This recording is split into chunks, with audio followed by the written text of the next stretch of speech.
mbokki asalaamaaleykum ñu leen di daal seen émission géew bi fii ci mbirmi.com tey ñuy am ñaari invité ci wàllu politique la Diadji Aw moo nekk ni sama ndeyjoor Diadji Aw nekk ci réew mi bu Idrissa Seck Diadji maa ngi lay nuyu. maa ngi lay nuyu maa ngi lay fay di nuyu sénégalais yi ñuy seetaan ainsi que les sénégalais de la diaspora di nuyu sama co-débatteur bi ma toogal yaakaar ni tey débat bi tey dina doon un débat fructueux pour les sénégalais. incha allah kooku nag di Cheikh Ndoye bokk ci APR Benno Bokk Yaakaar yéen ñaar ngeen nekk ñaari ndaw. Cheikh asalaamaaleykum. waaleykum salaam doyen maa ngi lay fay di nuyu seen mbokk internet yi di nuyu mbokki mbirmi.com di nuyu suma rak Diadji sama co-débatteur di yaakaar ni débat bi dinañ ci dugg bismillahi rahmaani rahim am ci ay solution pour sénégalais yi. Diadji Aw yow yaay vice-président des jeunes de Thiès Ouest nekk tamit secrétaire chargé de la vie politique ci Thiès Ouest bu parti Rewmi Cheikh Ndoye moom yore lépp li nga xam ne moom mooy coordination vice coordonnateur des jeunes de Benno Bokk Yaakaar ca Thiès Nord. waaw nekkul le nord contre l'ouest wante nag il faut ngeen débattre ci ay idées ñu tànn nag ñaari point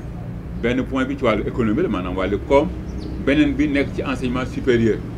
ñu jiital économie suñ koy wax muy koom Diadji économie damay dégg sénégalais yi wala boog ñenn ñi nga xam ne seen xam-xam dafa kii ci loolu ñu naan croissance bi sax ñoo ngi naan àgg na 6 wala 7% wala diggante boobu croissance mooy lan Diadji Aw. waaw croissance. mën na ni moom la ñuy nattee koom-koomu dëkk ci ni muy doxee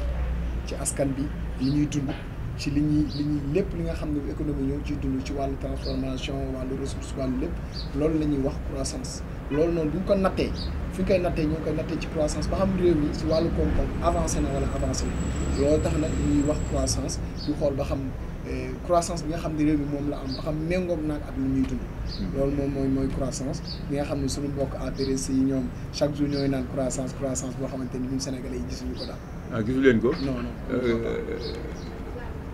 Cheikh Ndoye nee na gisuñu croissance bi de te dégg naa sax ñenn ñi naan la croissance ne se mange pas xaw ma c'est-à-dire que bon croissance daal dafa war a feeñ ci poosu sénégalais bi ca yoonu marché ci jigéen ñi ak ci yeneen wante croissance di ko wax nii rek di wax ay xayma ki chiffre rek ñu bari daal loolu lañ lay wax yéen waa APR Benno Bokk Yaakaar croissance bi naka la. waaw xam nga du ma wax sax ci débat bu mel nii du ma ne waa APR Benno Bokk Yaakaar mais dama naan Cheikh Ndoye citoyen sénégalais bi déggante ak ay naataangoo sénégalais ci waxam da ngay jàngat ni ku sa wujj di sëlëm doo set waaye ku xool président de la république fi mu jëlee fekk réew mi 2012 ak fi mu ko yóbbu tey ci taux de croissance bi moom moo ko wax ci wàllu boppam naan dem na ba 6 ba 7%.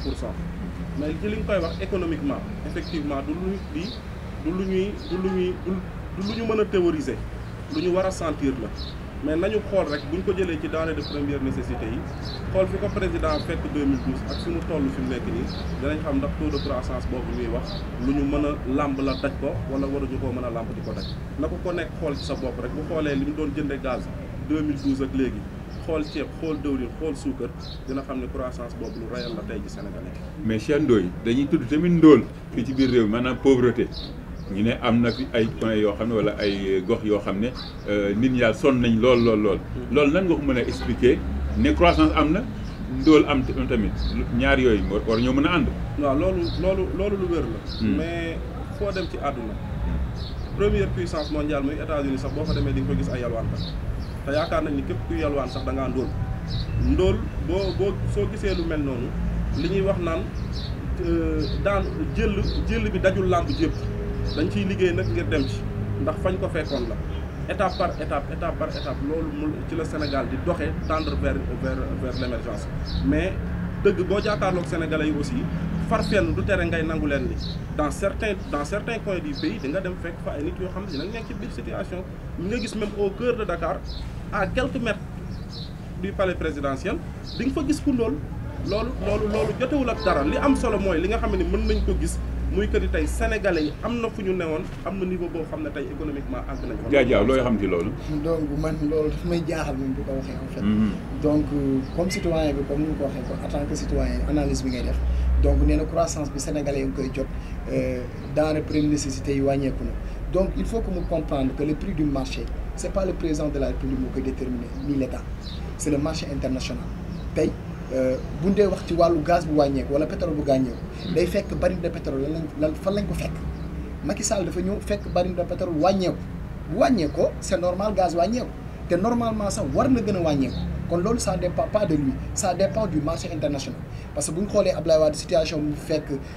situation courant beeg situation yëpp parce que dafa fekkoon marché international bi yokkoon boo xool ceeb bi nga xam ne ñun ñoo ngi koy lekk sax boo xool jugul Sénégal ñu ngi koy jëlee ay Chine yooyu mais Chine bu fekkee commerçant bi lay jaay en gros bu ñëwee jaay la 500 francs yow tu es obligé nga jaay ko lu ëpp 500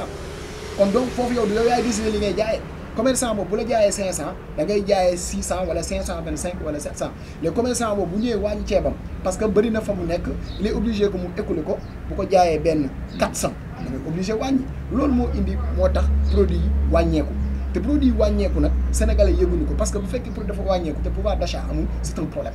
tey bu ceeb wàññeeku te amul ma jëndee ceeb c'est un problème tey ñëpp xam nañ ni Sénégal léegi pour ñu am 3 repas sax c'est tout à fait un problème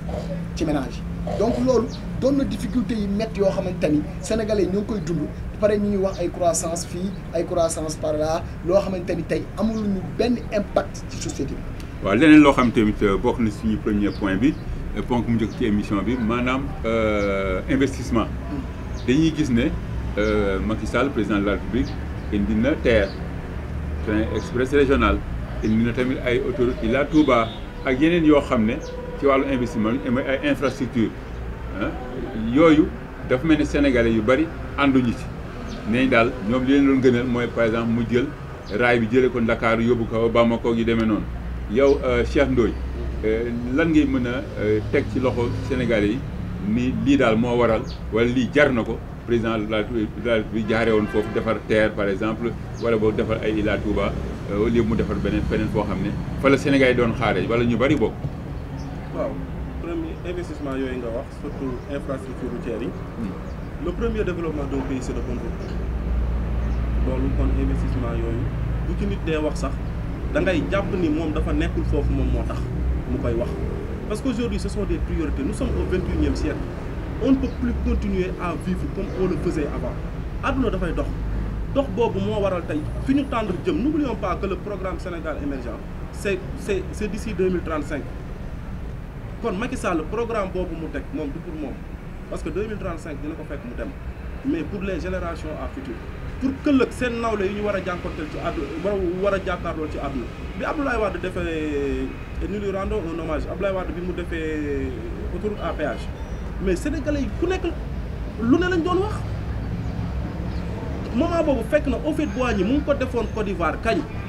mais tey moom mii di jàkkaarloog man xam na ni bu dee dem Dakar jël autoroute à péage boo ko gënal jaar ci suuf. jaaj waaw donc li mu wax ci wàllu investissement yi. man damay wax ni en fait Sénégal émergent d'abord dafa am fu mu tàmbali tey mënu ma ni dëkk wala sama kër laay tàmbali que man pour dama war a togg ndékki war a togg añ war a togg reer léegi pour ma togg ndékki añ reer foog ma am dépense léegi bu fekkee man sama ndékki ak sama añ leeragul man ma dem naan non leer na ma ni suba sama ndékki wóoragul ma jënd defar añ ba pare defar ndékki ba pare defar reer jënd pomme banana boisson suba damay am problème parce que investissement dafa war a rentable dafa am ay investissement yoo xamante ne ay priorité mooy lan muy domaine santé bi domaine éducation ak domaine yeneen yi nga xam ni social bi loolu ñooy priorité actuellement boo xoolee ci secteur yooyu yëpp y a problème tey TER bi ñu wax nii tey man TER bi bon j'ai eu la chance de faire mën naa ni j'ai fait 2 mondes j'ai fait l'Europe et j'ai fait le Sénégal donc y a des investissements yoo xam ne dëgg la ñun dañoo war a xool am lu baax mais dafa am lu jiitu c'est-à-dire que nañu xool sur le plan économique Idrissa Seck tey su jëloon réew mi ci wàllu économie lan la mën a def loo xam ne dina soppi wala boog Sénégal daal dinañ si gis seen bopp. waaw mais TER bi ñu wax ñooy wax TER bi nga xam ne day jëm aéroport tout ça bon c'est bien bon mais tey ñun suñu exportation 20% yi nga xam ne suñu exportation yi Sénégal moom la ñu am ñun ak Mali la. Mali lañ ko yóbbu. kon ça veut dire sur le plan économique koom-koom Mali dafa am lu muy représenter ci Sénégal donc yaa ngi gis camions yi nekk yoon Tamba yi di daanu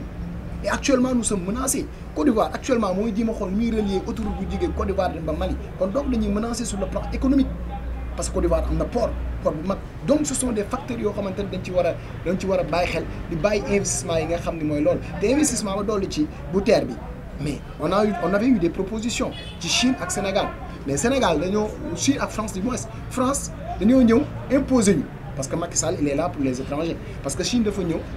proposer ñu moins que la moitié bi nga xam ne France moom la ñu proposé ba pare transfert de compétences ça veut dire que day permettre les Sénégalais yi nga xam des ingénieurs et des techniciens supérieurs ñu jàngal leen nan la ñuy defaree train ba bu ñu paree entretien bi ni ñu koy defaree ak lépp mais dañoo jël terre bi jox ko les Français ci prix boo xamante ni kenn xamul lu mel kenn xamul nu mu demee pourquoi ñu jox ko te am na lu gën a yomb en même temps jël entretien train bi jox ko CNCF te CNCF ko xam CNCF mooy entreprise bu mag France et pourtant yaa ngi créé paradoxal bi am mooy yaa ngi créé ISEP ça forme ISEP day former des techniciens supérieurs mais ces techniciens supérieurs bu fekkee da nga leen former te mënoo def transfert de compétences ñoom ñu am développement ça ne sert à rien ñoom dañuy doon ay suiveurs rek donc il faut que yooyu noonu ñu siy bàyyi xel ñu xool li nga xam ne moo rentable moo am njariñ quoi vraiment. Cheikh Ndoye ci wàllu terre boobu président Macky Sall teg na ko ba pare maanaam dawal moo ci des léegi yéen ci investissement yi d'une manière générale Sénégalais yi si bari ñoo ngi ŋàññi lool wala boog waa ku jégi yéen ngi yootu deuxième mandat est-ce que da ngeen a promettre Sénégalais yi ne di ngeen améliorer maanaam yokk tuuti seen loxo ci wàllu li nga xam ne mooy njariñ askan wi wala boog daal da ngeen di continuer seen yoon bi nga jël rek mën a def li nga xam ne bu mel ne terre wala yoo xam ne daal Sénégal la duñu si gis seen bopp. Il a parlé de la situation chemin de fer wax ba ne autoroute bi nga xam ni Côte d'Ivoire daf ko bëgg a indi digganteem ak Mali. N'oublions pas que le problème du chemin de fer Sénégalais yu bëri dañ ciy wax le problème des chemins de fer dañ ciy wax mais dañ ko ñu bëri dañ ko xamul bu ñu fàtte ni ñun chemin de fer ñun ak Maliens yi ñoo ko bokk ñun ak état du Mali ñoo ko bokk et Mali depuis un certain temps il y a une instabilité au Mali que ñoom talaguñu loolu. kon la situation des chemins de fer on a beau parler mais mënagul am solution normale bi mu war a am tant que état malien nekkagul ci stabilité bi mu war a nekk pour ñu dem ci. d'accord yéen seen. donc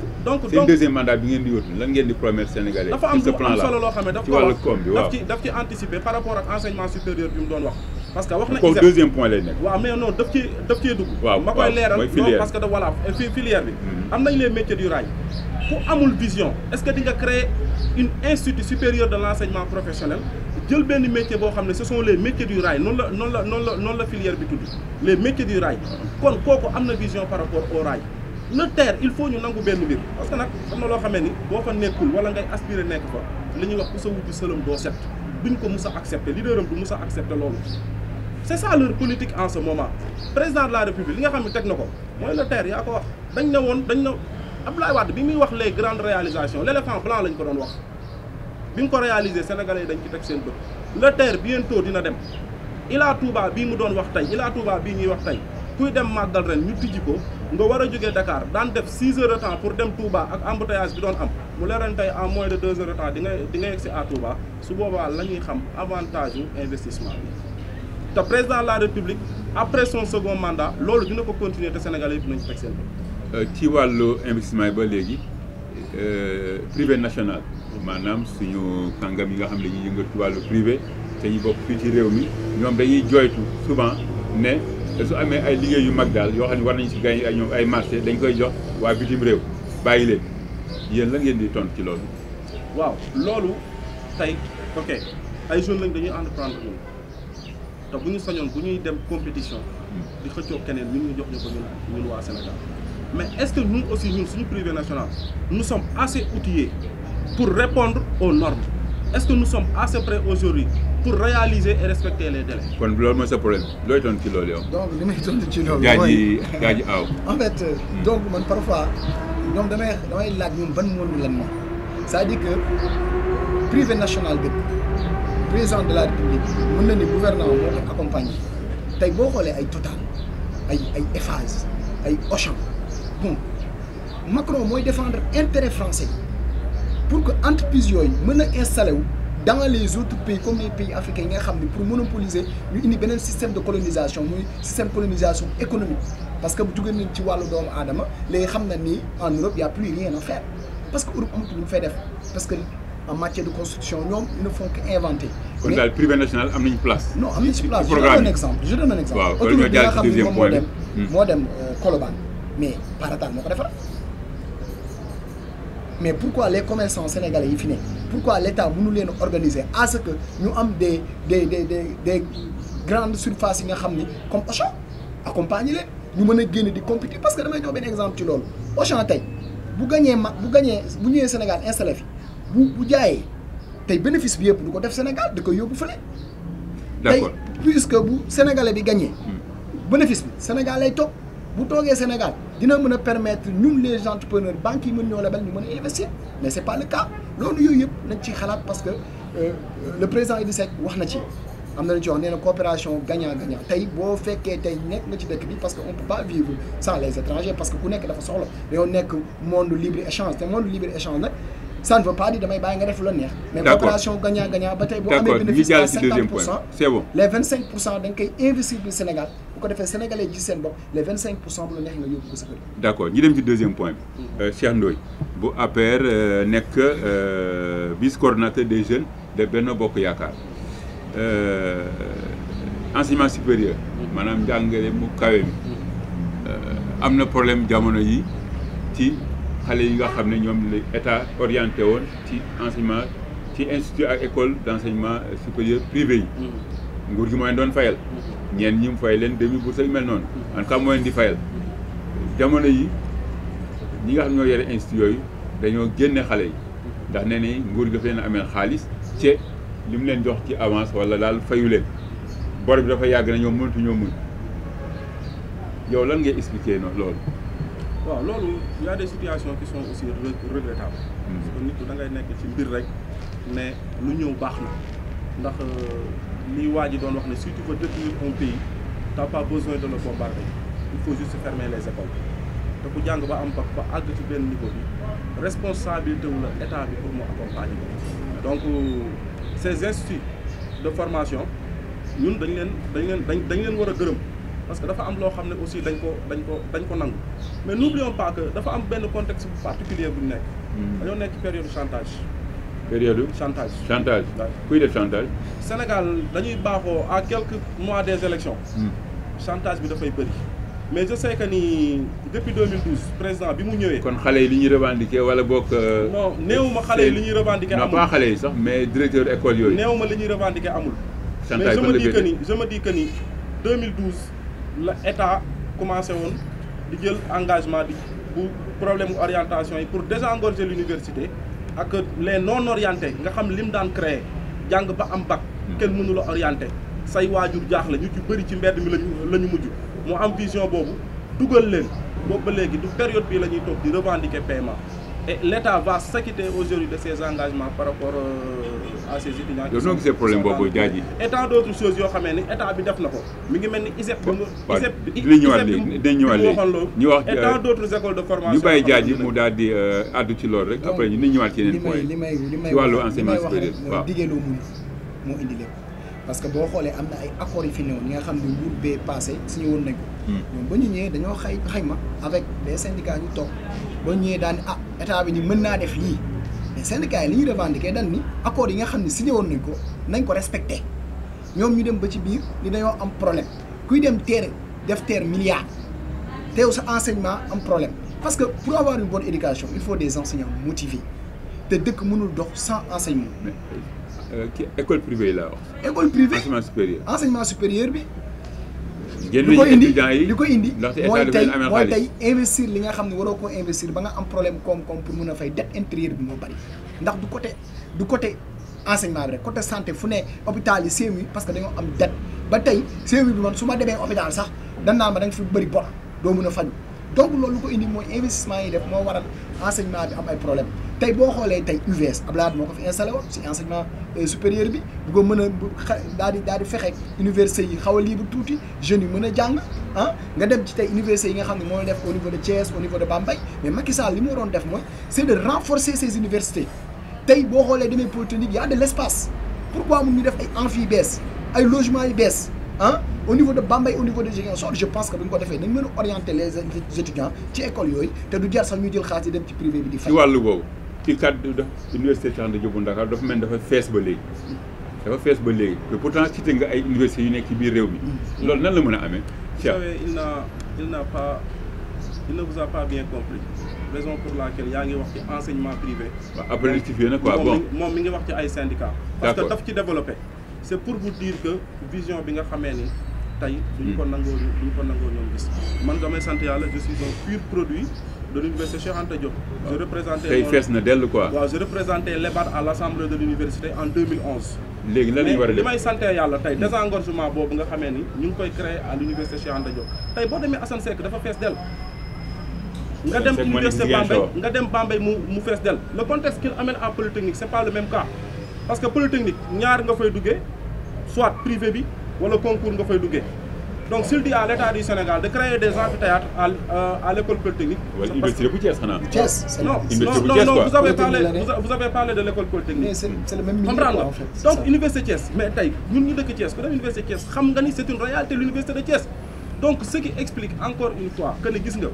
université Cheikh Anta Diop ba muy nekk université de Dakar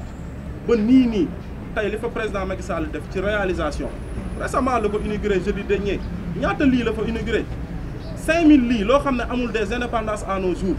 maintenant par rapport à la formation il y a de nouvelles filières yoo xam ne génn na wax na ko sànq ci biir waxam muy tey UVS étudiant bi dafay toog këram ñëpp jàpp ni jàngul fekk moom mi ngi toog di jàng c'est parce qu'aujourd'hui nous produisons beaucoup de bacheliers est-ce que nag pour autant xale yi suñu jàngee nañ am liggéey l'emploi l'insertion des diplômés. bon ça c'est un problème. donc parce que li tax mu doon problème mooy man je suis technicien supérieur comme li muy wax ISEP bi man si domaine boobu laa nekk donc boo xoolee ISEP bi plan c'est un programme banque mondiale bu ñu teg parce que en fait boo xoolee en Afrique boo xool nit ñi ku nekk daa xalaat daan dem dama def droit damay dem def ay sciences éco ba tey les c'est-à-dire que métiers yi nga xam ne moom mooy développer dëkk sur le domaine sur le plan industriel mënoo ci avancer. enseignement professionnel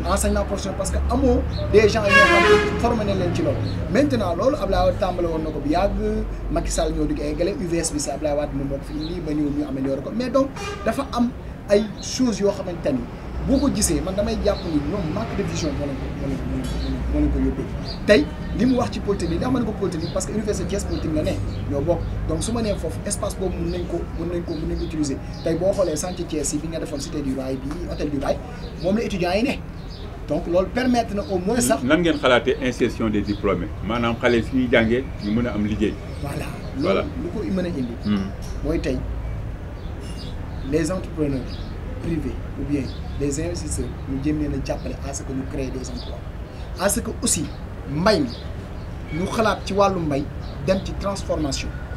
parce que Sénégal y a beaucoup de choses loo xam te ni war nañ ko transformer. donc lu mel nan par exemple. lu mel ni exemple lu mel ni ay mboq lu mel ni ay fruits lépp nekk mën nañ ko transformer te transformation yooyu bu amee day permettre entreprise yu bari te entreprise yooyu bu bare day permettre nga mën a jël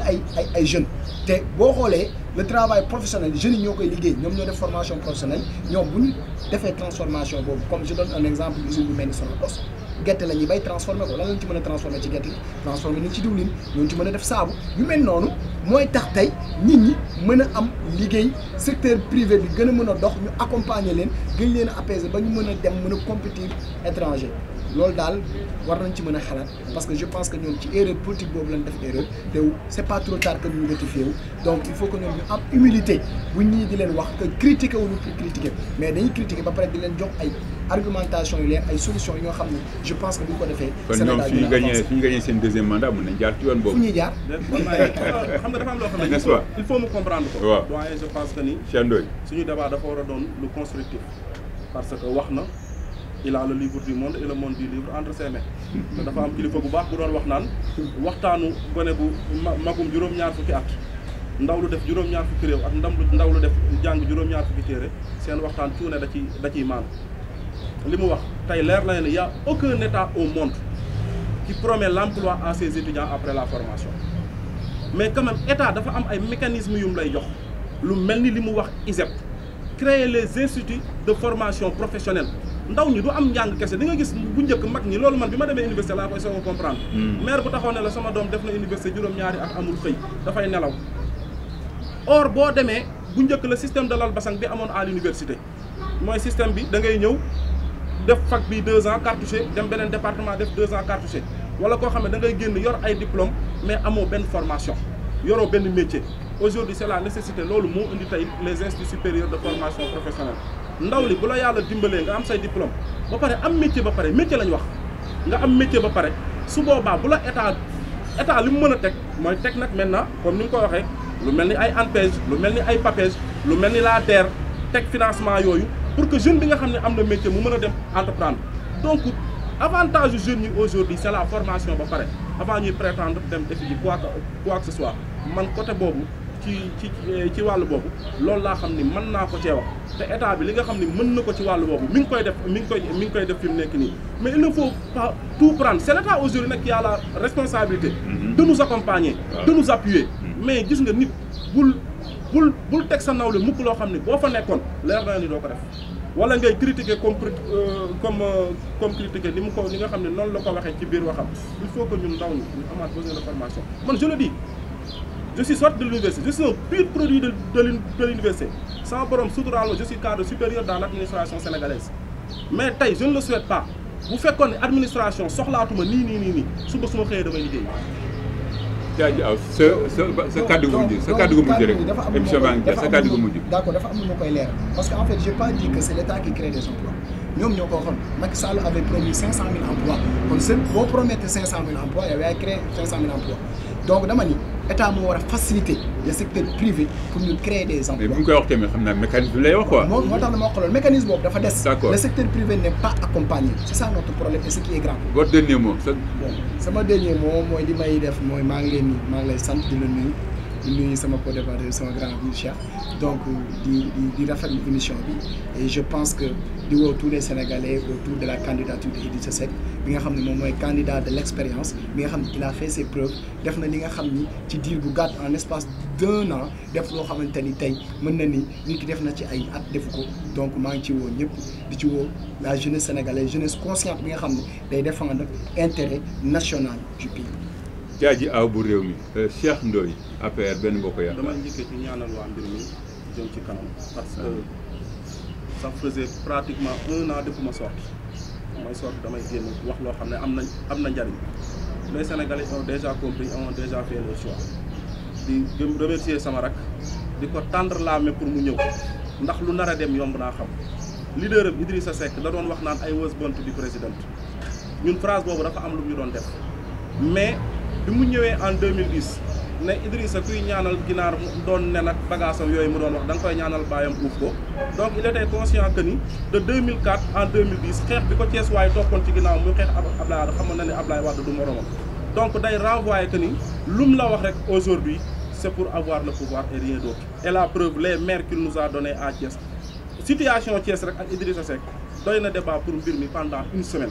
donc Idrissa Seck moom franchement il faut reconnaître et je lui rappelle une chose